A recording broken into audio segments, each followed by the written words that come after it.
the Accreditation Award for Engineering and Technology. Mr. Pannoni received an honorary doctorate from Drexel in 1992, and he was inducted into the National Academy of Engineering in 2000. He's served also as a university trustee and chairman of the Board of Trustees at Drexel, and at two critical junctures, what we're going to hear about today, he served as the university's interim president. He stepped into that role in 1994, and 95, and again in 2009 and 2010.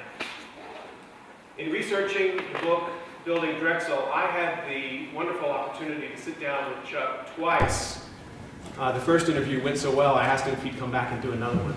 He agreed. And we talked at length about his time and service to the university, and how much he's done to shape in recent decades the university, specifically in his role as interim president. It's a really remarkable story. He can't give it all to us today in 1 hour, but I'm really glad that he did make some time to come and speak to us today. He's graciously agreed to do so. So help me welcome Chuck Pannoni to the series.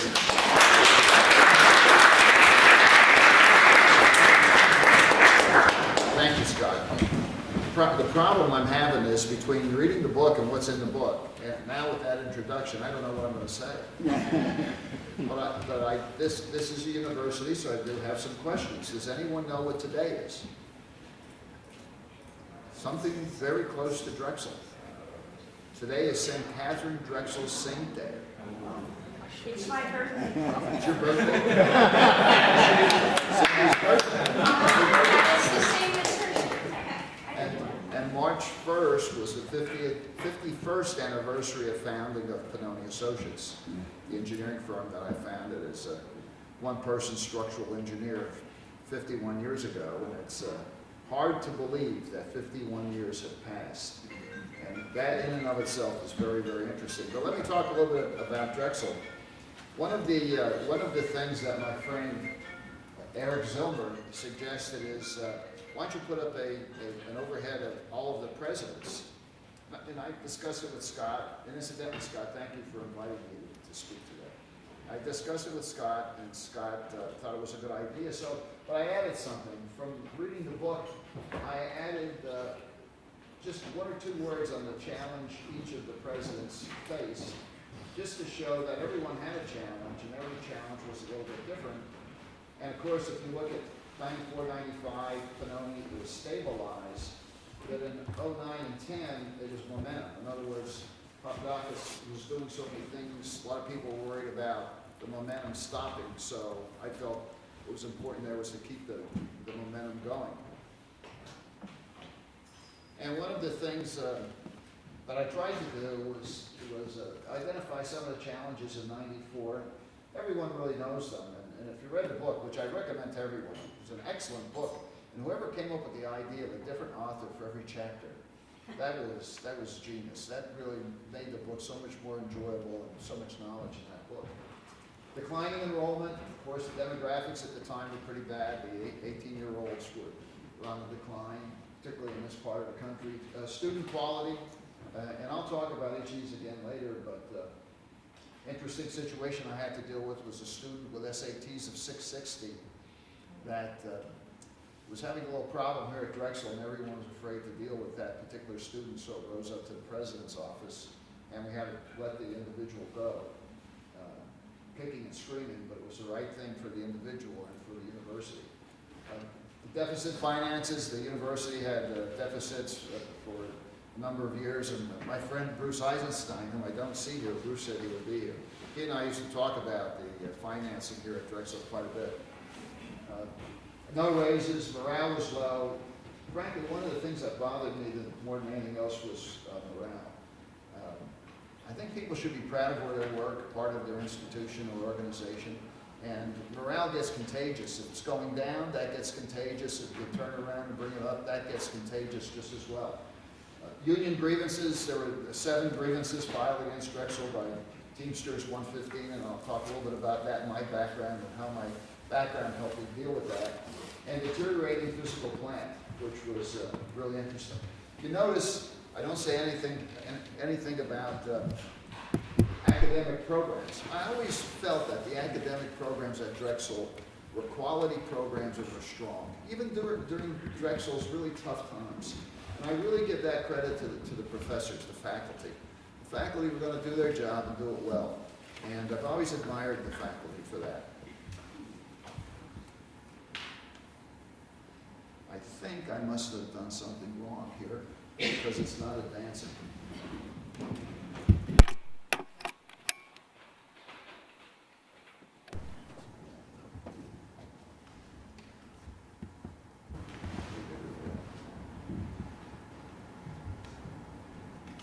Okay, thank you.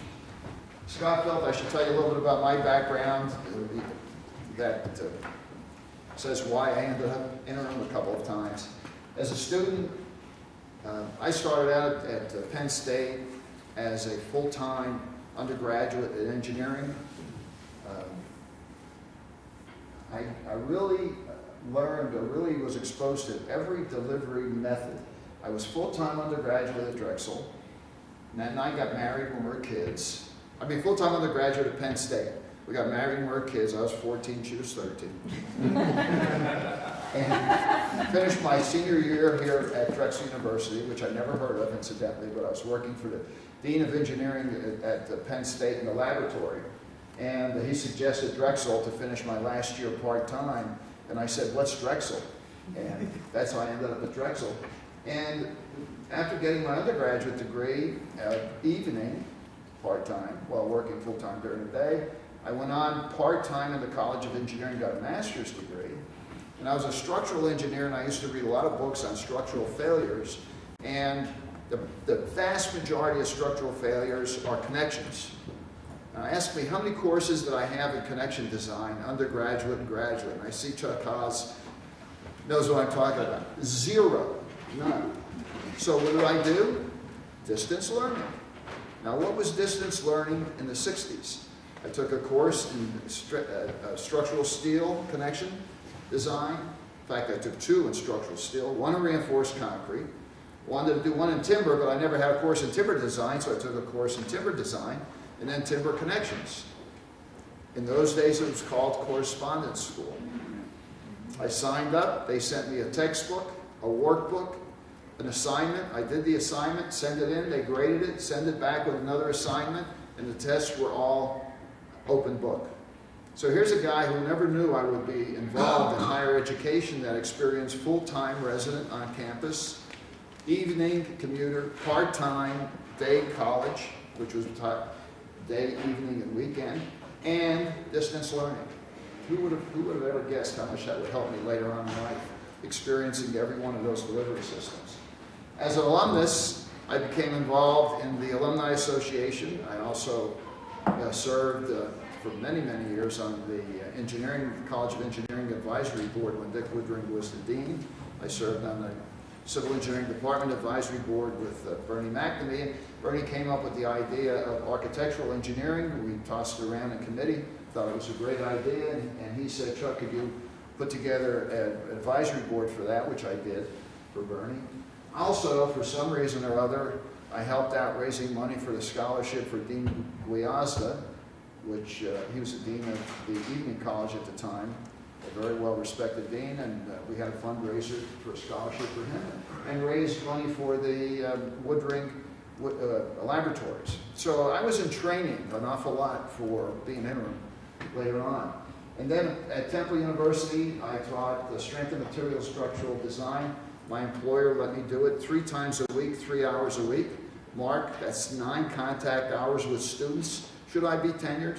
You're not? How many professors have 9 hours of contact time? Not many. And which I really enjoyed. I really did enjoy teaching. And for some reason or other, I liked to write. So I had about 47 or so papers published, a number of which 7 or more were peer-reviewed, which peer review is, to me, adds a lot of authenticity to your papers. I became a trustee under Rick Breslin, and just to show you how clever presidents are, Rick had asked me twice to be a trustee, and I said, no, I'm really not ready for it. There's a lot that I'm involved in. I was traveling internationally and what have you. So he offered me an honorary doctorate. So I said, if I accept this, so he offers me an honorary doctorate. Shortly thereafter, Chuck, we'd like you to be a trustee. And I became a trustee. started my practice here in the big city. When Annette and I came to Philadelphia, we had never seen a subway. We had never seen the ocean. We used to go down to the airport and watch the jet planes take off. I mean, we're two kids from northeastern Pennsylvania. Our lives were up in basically the Poconos. I grew up hunting, fishing, camping, and swimming. So the big city was a little bit different for us. And I always say that I was an engineer. I started out very idealistically as a one-person structural engineer, wanting to meet with the owner for concept, take it through design, construction, and turn it over to the owner.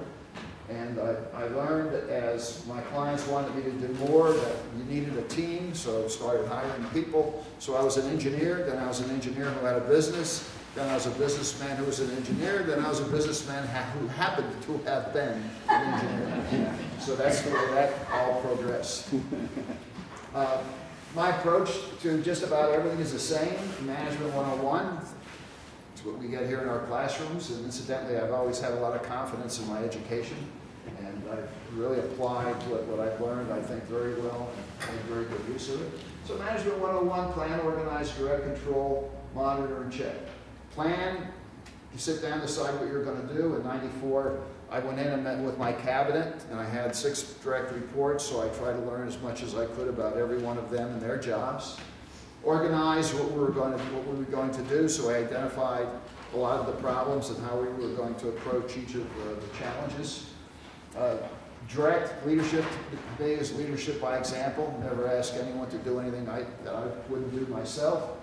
Control, a lot of people mess up on control, and I think this is lost in our society today. That's monitor and check. Years ago, there was a management guru who said, you should let the people at the level doing the work have the authority to do the work. And what happened, a lot of people took out that middle group that had the experience and they didn't monitor and check. Well, with my 6 direct reports, I learned I learned a little bit about their operations and people under them. And maybe one of them I had to interact with very little, but maybe another one needed a lot of help. And that's what you learn when you monitor and check.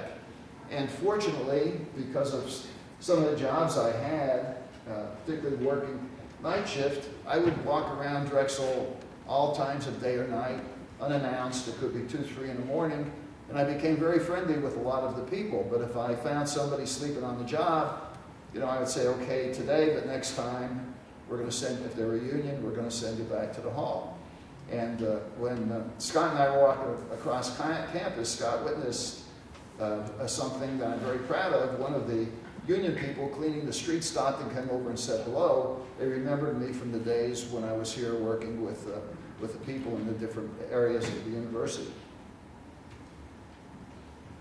One of the things that really was challenging at the time was people were having a hard time identifying Drexel. I mean, when I went in 04, and I think this might, in 94, and I think this might be in the book, some trustees, particularly the chairman, said, talk to Penn about Penn taking over Drexel, talk with Temple taking over, see if Drexel could be part of the state system. What could we do with some of our collection? Could we get money by selling that? And of course, Breslin and his provost plan that they had put in place was to turn Drexel into a typical 4-year semester school. That was their solution to the problem.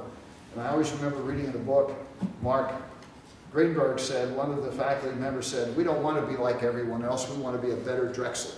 And I think that resonates very well with Drexel University. So one of the things I started saying is, what are we? Well, we're private, obviously. We're quality. I always like the word quality. Everything you do in life should be quality.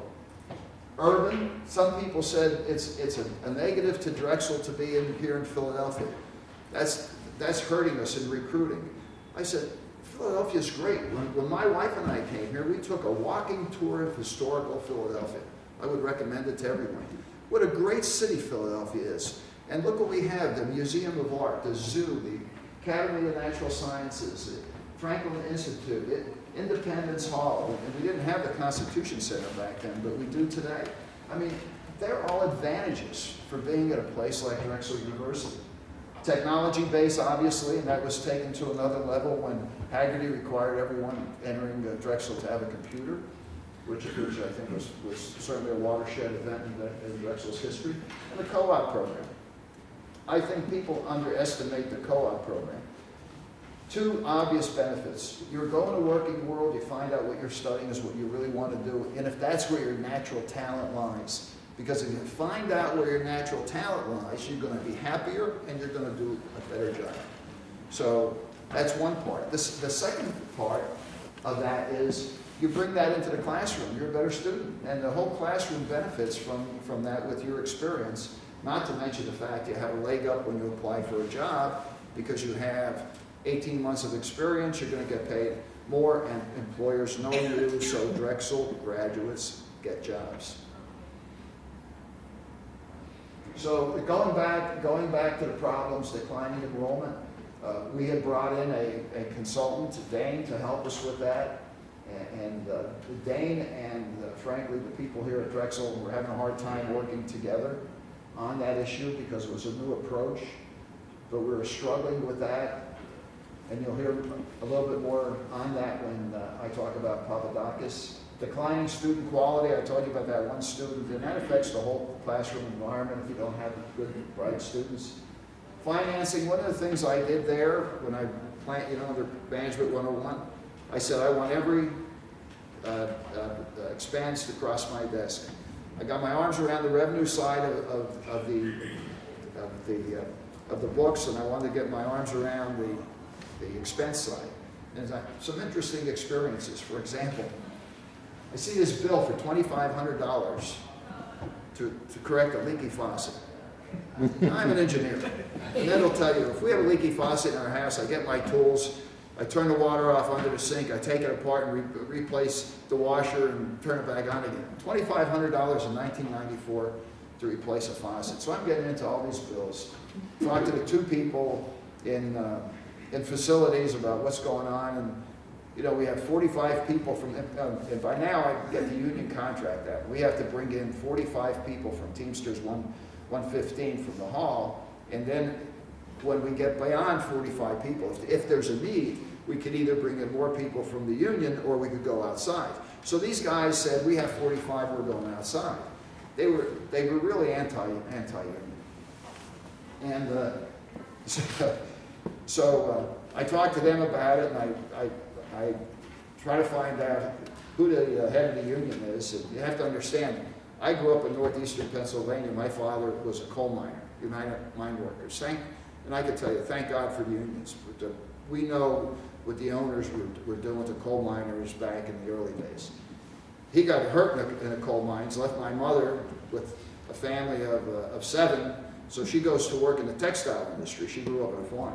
In the International Ladies Garment Workers Union. My oldest sister, who was valedictorian, couldn't go to college. She went to work in the International Ladies Garment Workers Union to help support the family as well. So I had a little bit of experience with the unions, and the fact we all worked, and believe it or not, and Annette and I talk about this all the time, I could never see my kids or my grandkids having a paying job at the age of 6. I worked in a local grocery store up until the time I graduated from high school.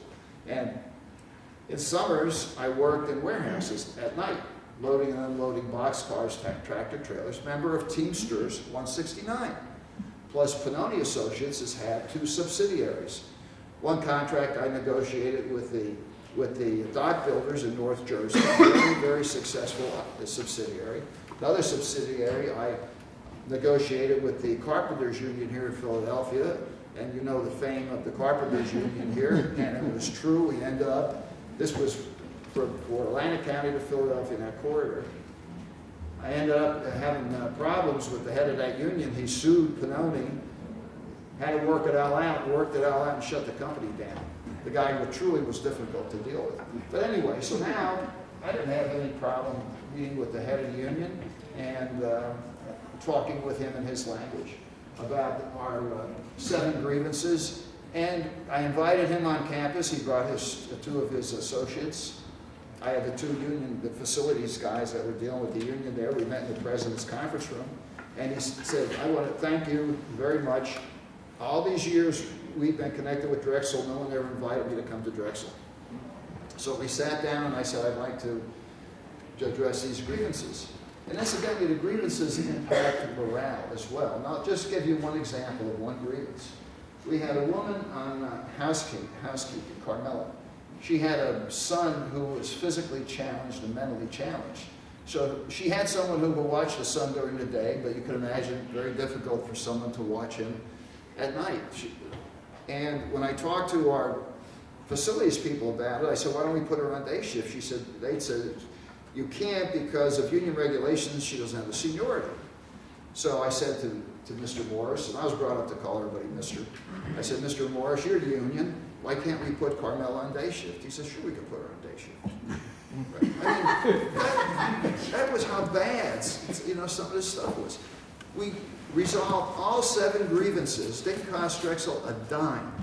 It enhanced morale, and the two gentlemen from facilities found jobs elsewhere. Even the people from the union, I mean, you saw them pick up their spirits because they saw we cared about them. And when I walked around and talked to people, they did what that young lady did the other day. Came up to me, Mr. Pannoni, how you doing? Nice to see you, and so forth. So morale was very important. Deteriorating physical plant. I love this story. So I'm walking around, a lot of buildings closed here at the time. The old Conrail building, even though it wasn't on our campus, was closed. The Bolton building was closed. Ross Commons was closed. Abbott's was a disaster. Later was torn down. Abbott's, Van Ryn, I believe, was closed or partially closed, and that Rush building was partially closed. But anyway, I'm walking around. I go in the auditorium in Matheson. Now that auditorium was where we brought in parents and potential students for Drexel University. I go in and I trip on the rug because it was worn out and dog-eared. And I looked down, the rug was a mess. The seats, there were a number of seats broken. I looked up, tile missing and brown stains from rain. I go to what is now Ross Commons. I love old buildings. I love masonry buildings. I said, what a great house. This would be a great house for a president someday. I go in there. It wasn't properly mothballed. There's water damage.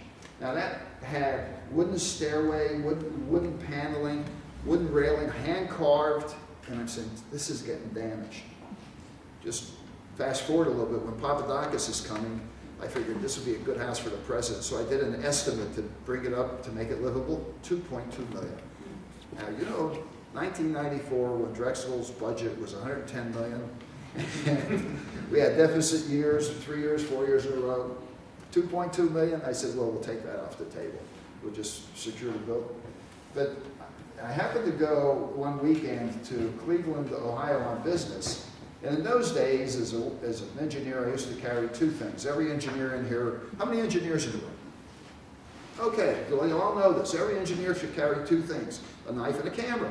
Carry a little penknife, because if it's masonry and it has joints and you want to pick at those joints, make sure the mortar is solid. If it's wood, you want to make sure there's no termite damage, or poke it with your knife.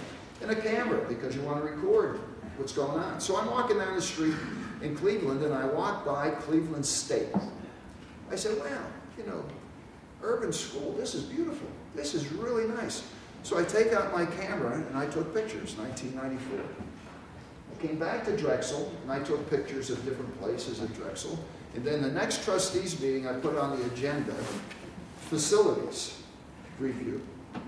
And I did this presentation with the old 35 millimeter, and I labeled it the good, the bad, and the ugly. A little takeoff on the Clint Eastwood movie. I didn't wear a cowboy outfit, so I did that little takeoff. And I showed the good. It was Cleveland. And I tried to sneak in 1 or 2 things here for good, because I didn't want to be totally negative. Then the bad, which was Drexel, and the ugly, which was Drexel. Long story short, the trustees agreed to take some money out of a very small, inadequate endowment to fix up the auditorium. So we did do cosmetic work in the auditorium. So that did work, and we helped with some of the physical plant. The other thing that happened, I've been walking around, I walked in this room. And over on the right-hand side of that door, go back. The right-hand side of that door was a painting. I said, wow, it's a beautiful painting. It's over here right now to the right. It's called After the Wedding by Stewart. I'm not a connoisseur on paintings, but I'm looking at that painting and I said, it's beautiful, and I noticed the light is hitting it. So I said, that can't be good for this painting. So we had a guy on the trustees, Paul Ingersoll, who happened to be a descendant of the Drexel family, and he was with Christie's. So I said, Paul, you know, we have a lot of artwork, and in this room, the third floor. I said, and I found a lot more in storage. I said, but I don't know if we're doing it the right way. I said, could Christie's give us some advice? He said, oh, I'll talk. I said, pro bono? And he said, well, let me talk to them. So Christie sent down a team of 3 or 4 people, really impressive. Came down, went through everything. I asked them, how much is that painting worth? And they said, probably about $600,000. Today it's over $1 million, incidentally.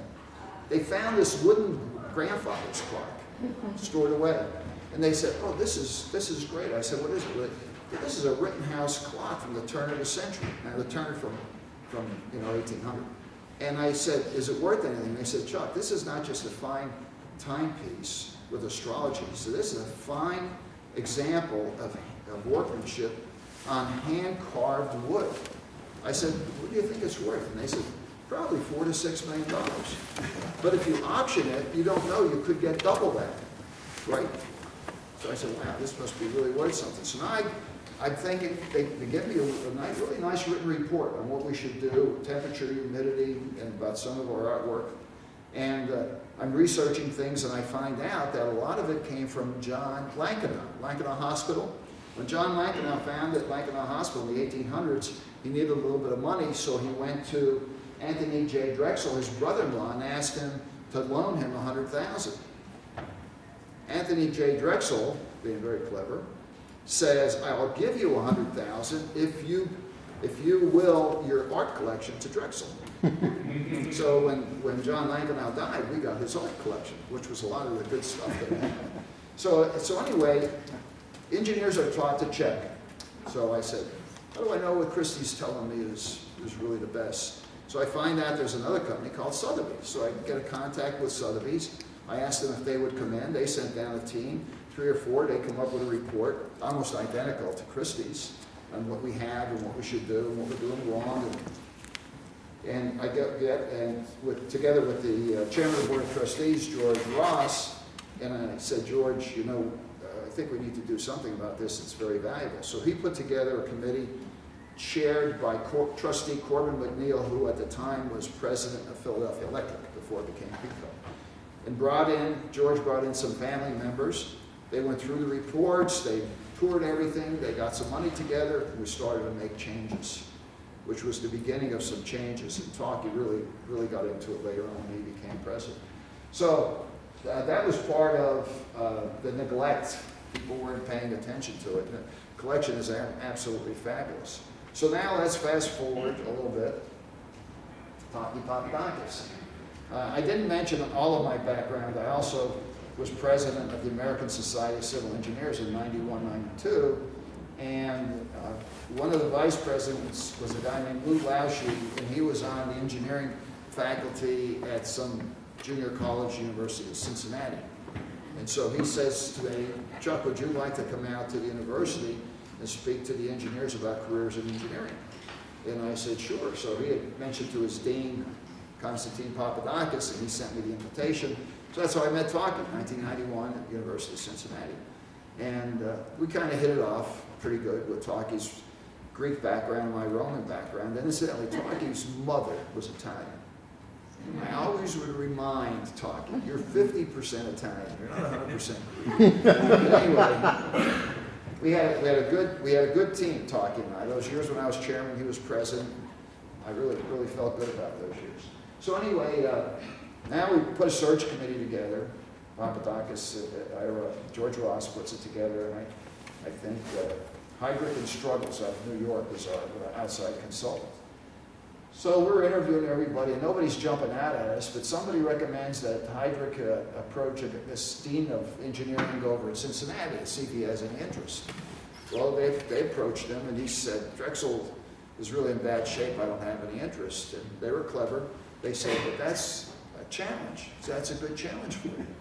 So he then did agree to come in for an interview. So we were holding the interviews in a boardroom in a hotel in Philadelphia.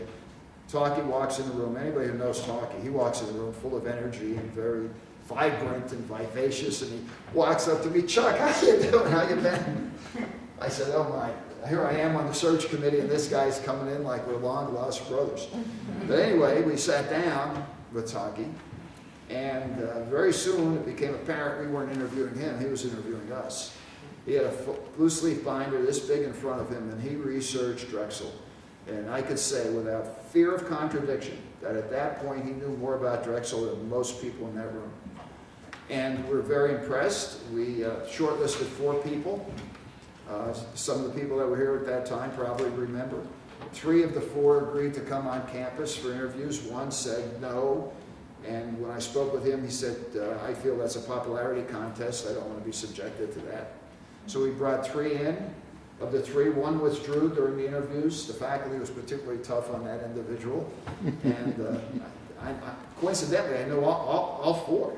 I mean, I served on committees with 2 of the 4, and then Talkie, and the other one was a personal friend. So it was really interesting. It was coincidence. So Talkie emerged and became president. And what does Talkie do? Let me see if I have something here in the next slide. Enrollment was central to the success of Drexel University. So Talkie rolls up his sleeves to attack enrollment.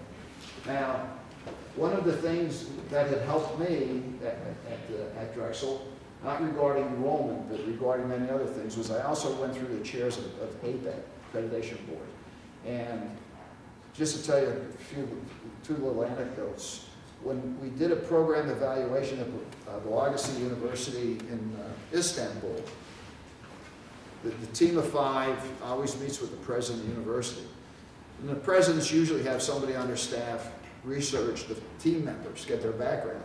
So we go in, the president sees I'm from Drexel, kept asking about Banu Earl. How's Banu doing? She's one of our favorite people. Do you know she graduated Boğaziçi Electrical Engineering 4.0? So really, it's a shame Banu's not here, but I told her the story. I mean, he was really impressed with Banu. So anyway, that was one. I always get other things besides civil engineering. There they gave me civil engineering, history, and the library. And when you're on one of those evaluation committees, and I don't know if many people have, I know Bruce went through ABET, but when you're on one of those evaluation committees, the bear is writing your report. I mean, you could just spend so much time writing your report. So that was one thing that was interesting connected with Drexel. Then the other thing, Chuck Haas and I were having a discussion earlier about accreditation. And West Point did not have an accredited engineering program. And I was on the licensing board in Pennsylvania. So we get applications to sit for the exam, but there was a law in Pennsylvania that you can't sit for the exam for your engineering license unless you're a graduate of an ABET accredited program. Now, a lot of people think accreditation is the university, like Middle States. But when it comes to engineering, it's the program. So you might have mechanical, electrical, civil accredited, but maybe chemical may not be. So you could be a graduate of a university with a degree in chemical and not able to sit for the exam because it's not an accredited program. So West Point, the superintendent invites me to come up to do a little seminar with his engineering faculty on the value of accreditation. And there were 2 benefits from that. One was West Point saw the value and said, we want to be accredited. The second thing, ABET realized they were too prescriptive. And a lot of schools objected to that. And so we changed our requirements at ABET because we noticed that West Point wasn't the only school. There are also other schools that didn't bother to become accredited in engineering programs because they didn't like us dictating every class they had every subject they had to teach. So anyway, those 2 things helped me quite a bit. So Talkie attacks enrollment and did a great job. Changed everything, brought in different people. And if you want to know what happened, all you do is go to this little publication, says Enriching the Drexel Difference. Talkie's first 5 years, And if you look at enrollment in the book, and incidentally, there's everything in this book you want to look at. I'm just going to tell you that enrollment went from like 4,000 up to about 9,000. Thought I had a page marked, which I do.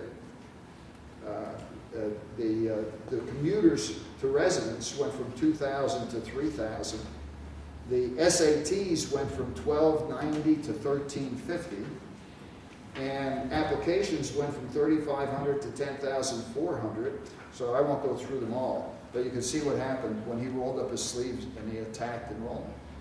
Now, fundraising, the biggest year in fundraising before 94 was 12 million. But I had a great story to tell, so in 94, 95, we jumped up to 16 million. And people, it told me something. It said people want to help Drexel. When you went out, met with them, told them the Drexel story, what you were trying to do, you want to move forward. We went, that was a big jump. I don't see David Unruh here, but I see Susan Barron Pearson. I mean, from 12 to 16, I mean, percentage-wise, that's a pretty big jump. But it was gratifying that people really wanted to help. So Taki comes in, and then it goes back down to 12. Then when he gets past enrollment, he goes into fundraising, and in a couple of years, it's 28. I mean, the fundraising really took off. So when Taki focused on it. Facilities, in that first 5 years, there were, believe it or not, 500 projects. Taki brought a guy named Tony Canaris from Cincinnati. Tony was not just a very capable administrator, he had great street smarts. Tony continued great relations with the union, and he accomplished a lot. They did 75 classrooms, 500 projects, 75 classrooms, a little more than $92 million worth of improvements in facilities in those 5 years. So that started the big turnaround. And then Taki, who could never sit still. I like to tell this story. When I was chairman, Taki would call me, say, Chuck, I want to talk something over with you. Can we have dinner? I'd say, okay. So we'd have dinner, and he'd want to do something. So we would debate. I always like to say in the true Greek-Roman style.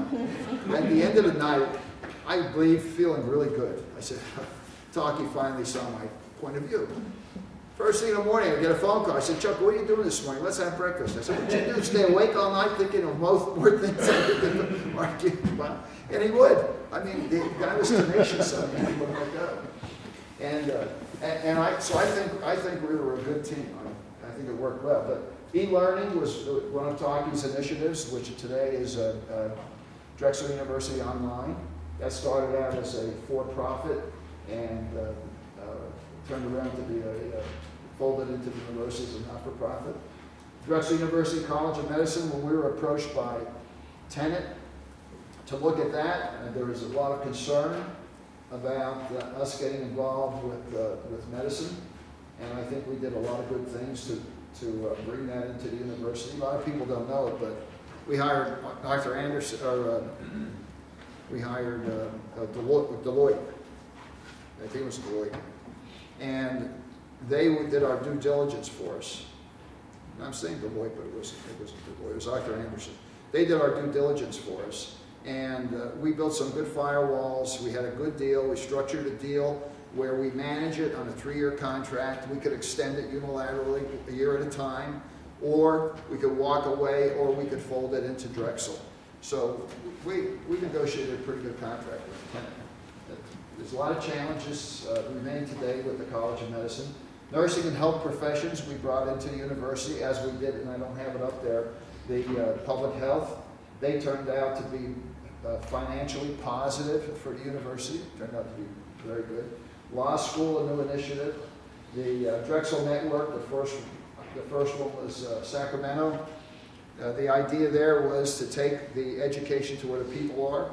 And I think NYU, did that probably very successfully. And research. Research was around $10 million.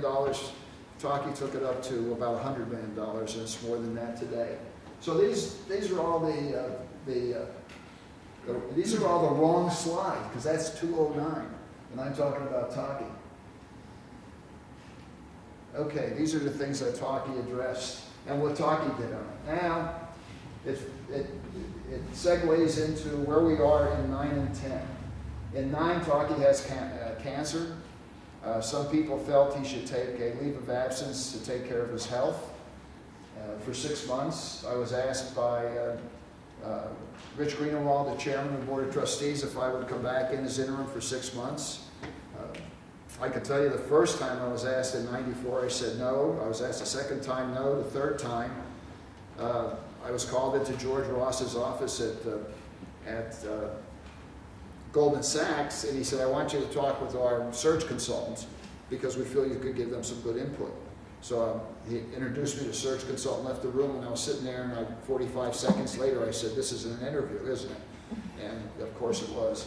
So after talking with my wife and the leaders of Pannoni, I took leave of absence from Pannoni for a second time. I did it in '91, '92, president of ASCE.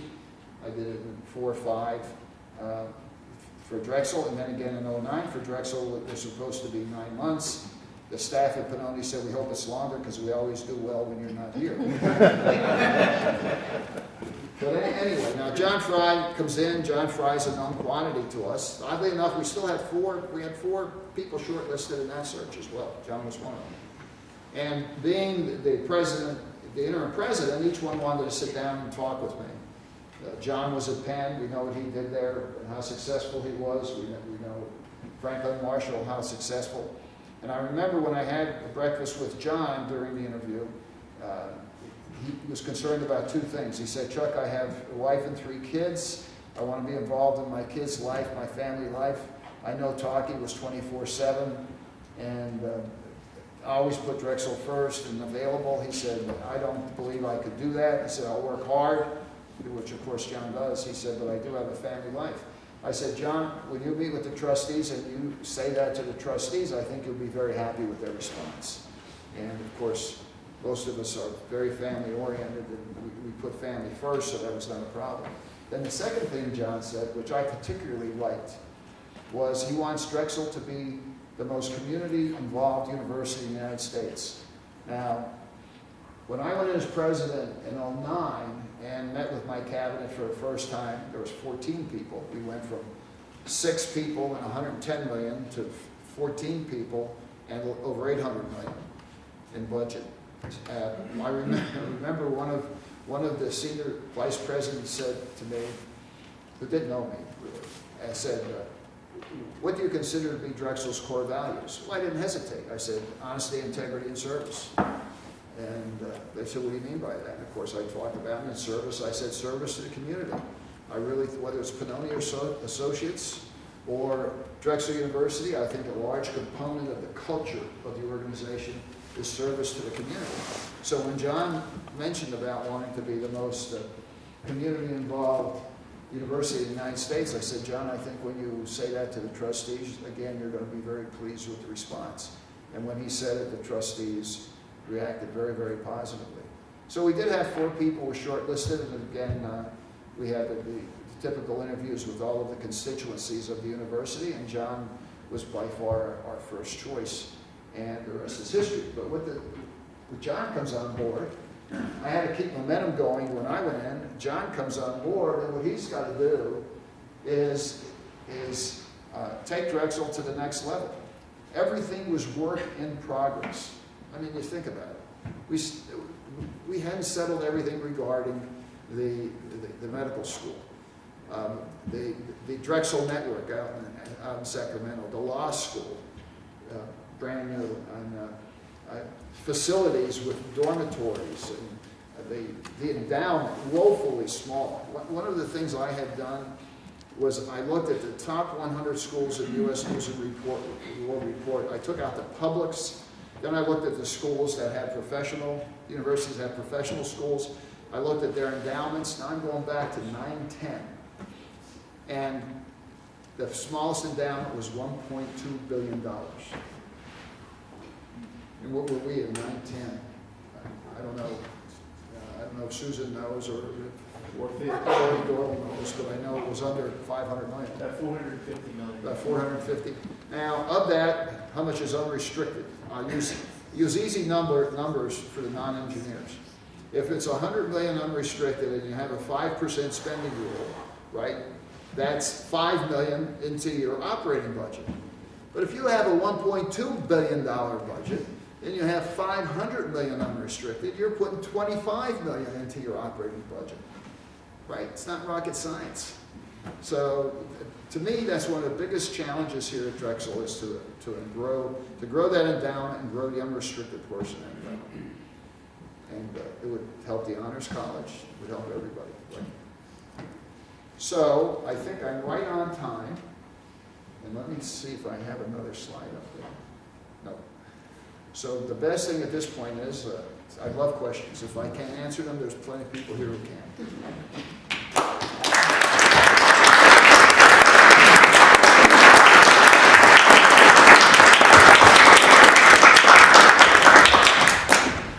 Be very disappointed if somebody doesn't ask me something. Mark. Chuck, the difference between the first time you stepped in and the second time, what was most striking to you about those two experiences? I would say enthusiasm. I would say when I came in '94, the place was dead. Mark, you were here. You probably remember that. The morale. I mean, sometimes you walk on campus and there's nobody. I mean, really a lack of enthusiasm. But in '09, you know, that had turned around. The morale was great, enthusiasm was great. Everybody's looking at Drexel as having a great future. So the big challenge, that's why momentum was the big challenge there. You didn't want us to take a step backwards. And, you know, I remember I kept, as you well know, I kept the project going for the Papadakis Integrated Science Building. I wanted to keep that going, and for the business college, keep that going. Because I felt if we said, oh, we got to wait for the next guy, it's going to negatively impact that morale and enthusiasm. Chuck, what do you think the greatest challenges are for us now? Well, as I mentioned, the endowment, but here's what I hear. I'm going to tell you what I hear. Cost, but that's across the country. Cost of higher education is become a challenge to an awful lot of people. And you know, and Annette and I put 4 kids through college, and we have grandkids now. 5 of our 12 either have graduated or are in college, and we know what the costs are. And I was on the state system of higher education for 10 years, and I chaired the finance committee, and I saw the cost in our Pennsylvania state system to 14 schools go up, and their enrollment went from 120 down to under 100. When you lose that many students, you lose a lot of revenue. So cost is probably, that I'd see as the #1 challenge. And that ties into the endowment.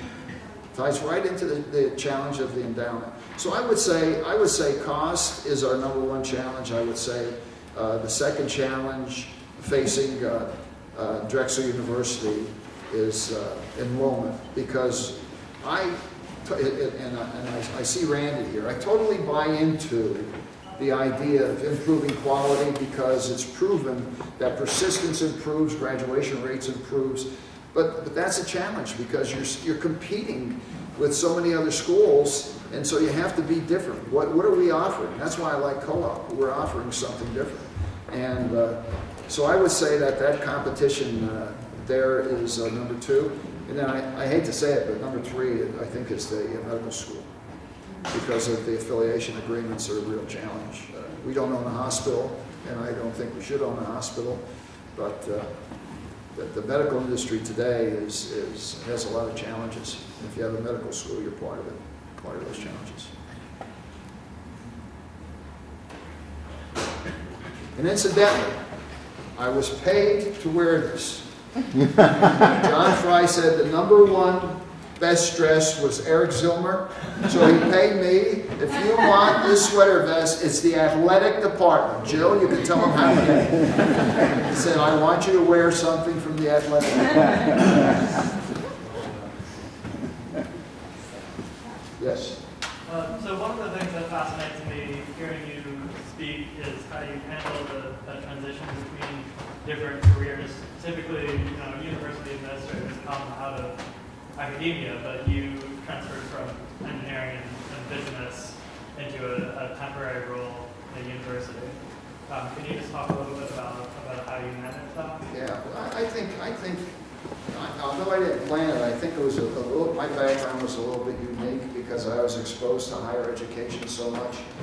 In the American Society of Civil Engineers, I either held a chairmanship of a committee, which most of them has an education component, regionally, nationally, and internationally, or was an officer on the local, regional, and national level, continuously since 1963 to 2006. I didn't plan that. Well, I learned a lot by osmosis, by being around people in higher education. And so I always said that although I had a career as an engineer and a businessman, I also had a career in education, which I didn't plan, but happened. And I would think it's because of the interaction with like the American Society of Civil Engineers, where I was also involved with the National Council for Engineering Education, Accreditation Board for Engineering and Technology, which I think was big to understand education. And although I was only an adjunct for 2 years, that was a great learning experience as well. So I would think it was all of those little bites without being aware of it. I mean, an interesting story is, when I came to Philadelphia, I worked for Albright and Friel Consulting Engineers, Francis Friel, the Friel Fieldhouse. He's a Drexel grad. He was 1959 president of the American Society of Civil Engineers. And then I went to work for City of Philadelphia Public Works. The head was, commissioner was Samuel Baxter, Drexel grad, 1972 president of the American Society of Civil Engineers. Looking back, these were definitely role models and mentors. But at the time, you don't define them as that, right? But in reality, when you look back on it, you learn a lot from these people, and they influence you, influence your career. So it's hard to say. You don't map it out, but a lot of it, I guess, is destiny. It takes you in these different places. Paula. Yeah, what are some of the similarities and differences between managing a business like Bentley Associates and managing a university? I know that they're not symmetrical, but I wonder if you could talk about. Well, management principles are management principles. That's why I put up there Management 101. Plan, organize, direct, and control. If you fail to plan, you plan to fail. That's an old axiom from somewhere, right? Organize. You have to have organization. If you don't organize, and what you're going to do with the people around you. So those two are very, very common to both. Direct, you have to be a leader. You have to set the tone. I'm a big guy of being positive, upbeat, liking what you're doing. Surround yourself with people that are better than you. And that control, monitor and check part, I think leaves a lot. But here's the big difference. Pannoni Associates is profit. If we don't make money, we don't exist. So we're profit-oriented. That's our mission. Besides doing good engineering services, and as civil engineers, it's helping humanity, because that's why we pick civil engineering. Drexel's mission is higher education, creation of knowledge and educate. And they both have their challenges, but in higher education, challenges are tougher today than they've ever been, in my opinion, in a lot of ways. So you're dealing with faculty, you're dealing with tenured people. In the state system, we had 8 unions. The biggest union was the faculty union. And as head of the chair of finance, I had to deal with them. Again, my union background helped me. The fact I was connected with Drexel helped me, because faculty members like people that have been in higher education if they're going to deal with it. So that helped me. But the faculty situation is different. It's pretty tough to, as former provosts would know better than anyone, to deal with faculty members that are tenured and maybe are not performing to the standard that you'd like them to perform. Where at Pannoni Associates, we have goals and objectives. If you don't meet them, I mean, we're not cruel. We work with people and say, hey, like I tell the story of one young engineer I had working for me. He was doing structural design. In those days, he was working directly for me. I always found mistakes in his work. His first name was Frank. I said, Frank, I don't think that you're really meant for this type of work. So I shifted him to another place in the company that had less depended upon calculations, but he still wasn't working well. Then I get a job down the Navy Yard for housing, and they want us to be contract administrators. I said, Frank, why don't you try this? He loved it. He was very successful. Found where his natural talents lied and what he was good at. So we're not cruel where we say, hey, you're not performing, goodbye. We try to work with people. But I think it's easier to do that in private industry than it is in academia. And the environment in higher education today is the most challenging in my lifetime for some of the things we were talking about. I think it's really challenging. Right? I feel badly for Randy. Thanks, Frank. Thanks, I mean, I think Randy's got a tough job. You know, in the old days, I mean, like I mentioned, we had that kid with 660 SATs. In the old days, what the president would say is, I want X students enrolled. And they just kept going down until they had X students enrolled. Right? But Randy, we want X students enrolled of high quality. So it makes it a little bit different, a little bit tougher. I have to admit that in 2009, when I met with the head of enrollment management to establish goals, and Mark was at the meeting, I picked a dollar goal. Remember that, Mark? I said, here's what we have to generate net tuition revenue. I said, that's your number one goal. So it's the balancing act. It's tough. Didn't it? We have one more question, I think, and then we're going to have to. How have you seen the change in the student character in these different periods? Well, no, I think there's a change in the student body. I mean, I like talking with students, as Paula knows, I talk with students from the Honors College, and I think the students are more involved. I'll tell you one thing I notice with students. Now, admittedly, I don't interact as much as all of you do with students, but I think there's more enthusiasm with the students. There's more pride in Drexel today than there was, you know, going back to definitely the 90s. I mean, they're proud to be here at Drexel. I think that's great. I think it's necessary. We have to take this question. Oh, Frank, you have to take this question. What is Drexel's identity today? When you say Drexel, what do people think of immediately? Well, it used to be engineering. No, What is it today? well, it's still engineering to a big degree, but when I talk with people on the outside about Drexel, the first thing that comes from them toward me is co-op. It's co-op. And they talk very positively about co-op. They really do. So and then I go into my 5 things: private, quality, technology-based, and this is urban, thank you, urban and co-op. Then I talk about those with people. Because, you know, I've been in Philadelphia for a long time and employed a lot of people, so a lot of people come to me about our son or daughters considering college.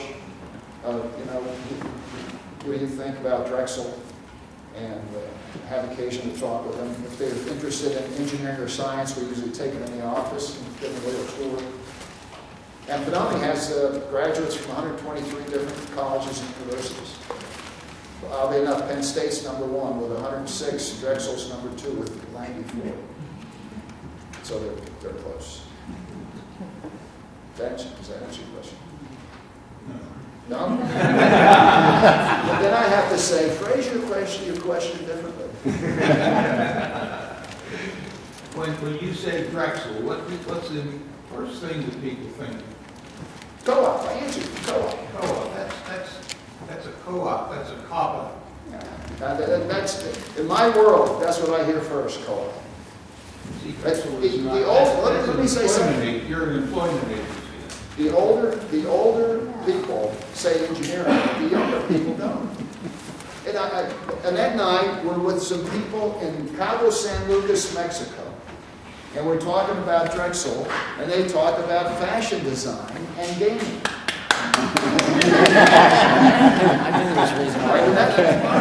You know, I mean, We probably could continue this on, but Frank would have to leave up the room, so we better conclude. Oh, okay.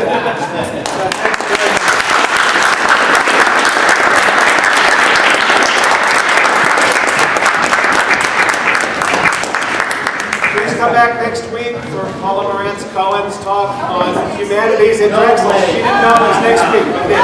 Yes. Absolutely. Everything never changes. Planning, start